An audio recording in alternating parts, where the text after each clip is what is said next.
Hello, সবাইকে স্বাগতম আমার চ্যানেলে। আজকে আমি শেয়ার করব একটি নতুন রেসিপি। আর এই রেসিপিটি ছোট থেকে বড় সবাই পছন্দ করবে। বিশেষ করে বাচ্চারা যারা ঢেঁড়স খেতে চায় না তাদেরকে আপনারা এভাবে রান্না করে দিতে পারেন। এই রেসিপিটি রান্না করাও খুবই সহজ। প্রথমেই এখানে আমরা একটা আলু ধুয়ে কেটে পরিষ্কার করে নিয়েছি। ঢেঁড়স ও কাঁচামরিচ এবং চিকেন সসেস সাথে পেঁয়াজ সবগুলো কেটে নিয়েছি। এরপর চুলায় একটা প্যান বসিয়ে দিয়েছি।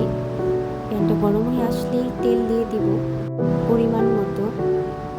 এরপর তেল গরম হয়ে আসলে এখানে চিকেন সসেসগুলো দিয়ে দেব। চুলার আঁচটাকে এই পর্যায়ে মিডিয়াম আঁচে রাখতে হবে। এবার চিকেন সসেসগুলোকে ভালোভাবে ভেজে নেব, তবে বেশি ভাজা যাবে না এবং অনবরত নাড়তে থাকবো যেন লেগে না যায়।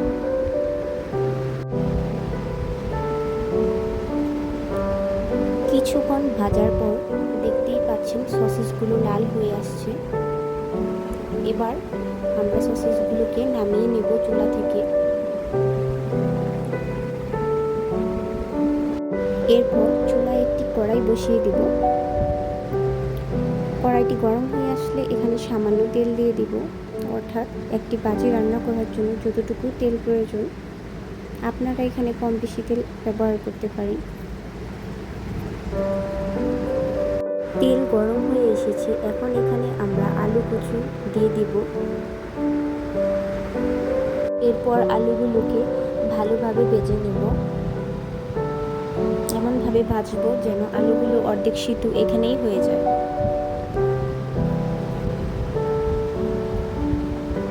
এই পর্যায়ে দেখতেই পাচ্ছেন আলুগুলো হয়ে এসেছে, এবার নামিয়ে নেব। এরপর একই তেলে আমরা যে ঢেঁড়সগুলো কেটে রেখেছিলাম সাথে মরিচ এগুলো দিয়ে দেব।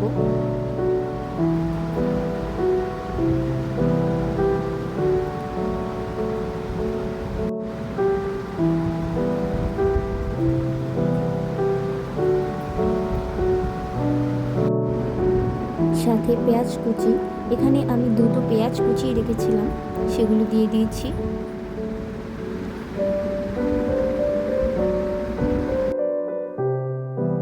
এরপর পরিমাণ মতো লবণ দিয়ে দিলাম।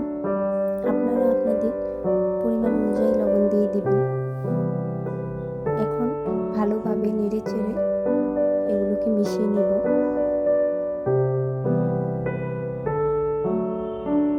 আর হ্যাঁ, চুলার আঁচটাকে মিডিয়ামে রেখে এগুলোকে ভাজতে হবে যেন লেগে না যায়। দেখতেই পাচ্ছেন ঢেঁড়স ভাজি প্রায় হয়ে এসেছে।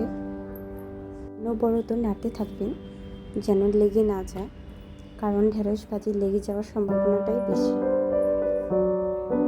ঢেঁড়স ভাজিগুলো নরম হয়ে আসলেই এই পর্যায়ে আমরা ভেজে রাখা চিকেন সসেসগুলো দিয়ে দেব।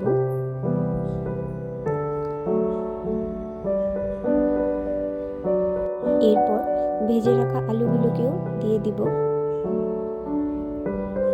এখন সবগুলো একসাথে ভালোভাবে নেড়ে চেড়ে মিশিয়ে নেব।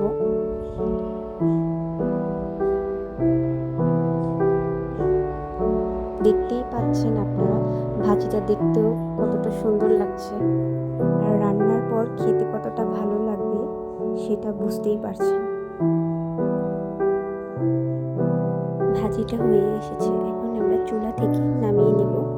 যদি আমার এই রেসিপিটি ভালো লাগে তাহলে অবশ্যই লাইক, কমেন্ট, শেয়ার করে পাশে থাকবেন এবং হ্যাঁ, অবশ্যই সাবস্ক্রাইব করতে ভুলবেন না।